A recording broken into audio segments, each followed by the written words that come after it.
பிறருக்கு பலன் தருவோம். ஒரு கோதுமை வயலில் திடீரென பேய் காற்று அடித்தது. செடிகளில் இருந்த கோதுமை மணிகள் பெரும்பாலும் கீழே விழுந்து விட்டன. ஒரு சில கோதுமை மணிகள் மட்டுமே செடிகளில் இருந்தன. அவற்றுக்கு கர்வம் தலைக்கேறியது. கீழே விழுந்து கிடந்த மணிகளை பார்த்து நமட்டு சிரிப்பு சிரித்துவிட்டு காற்றை பார்த்து, உன்னால் எங்களை ஒன்றும் செய்ய முடியவில்லை பார்த்தாயா? நாங்கள் நேராக முன்பு போலவே நிமிர்ந்து நின்று கொண்டிருக்கிறோம் என்று பெருமையுடன் கூறின. அதற்கு காற்றோ, ஆம், நீங்கள் வளையாமல் நேராக நிற்கிறீர்கள். அதனால் என்ன பயன்? கீழே விழுந்து கிடப்பவை எல்லாம் விளைந்த முதிர்ந்த மணிகள். அவை பிறருக்கு பயன் தருபவை. ஆனால் நீங்களோ எவருக்கும் பயன்படாத வெறும் பதர்கள்.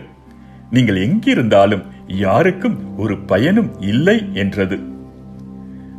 அன்பார்ந்தவர்களே, கோதுமை மணி மண்ணில் விழுந்து மடியாவிட்டால் அது அப்படியே இருக்கும். அது மடிந்தால்தான் மிகுந்த விளைச்சலை அளிக்கும் என உறுதியாக உங்களுக்கு சொல்கிறேன். தமக்கென்றே வாழ்வோர் தம் வாழ்வை இழந்து விடுவர். இவ்வுலகில் தம் வாழ்வை பொருட்டாய் கருதாதோர் நிலை வாழ்வுக்கு தம்மை உரியவராக்குவர்.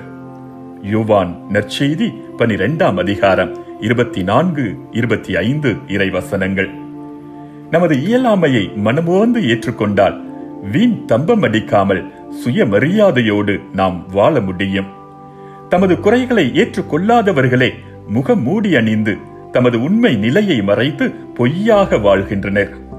இறுதியில் அவர்களுக்கு கிட்டுவது நிம்மதியின்மையே. கோதுமை மணியாய் மண்ணில் விழ நம்முடைய சுயநலங்களை வேறறுப்போம். பிறருக்கு பலன் தருவோம்.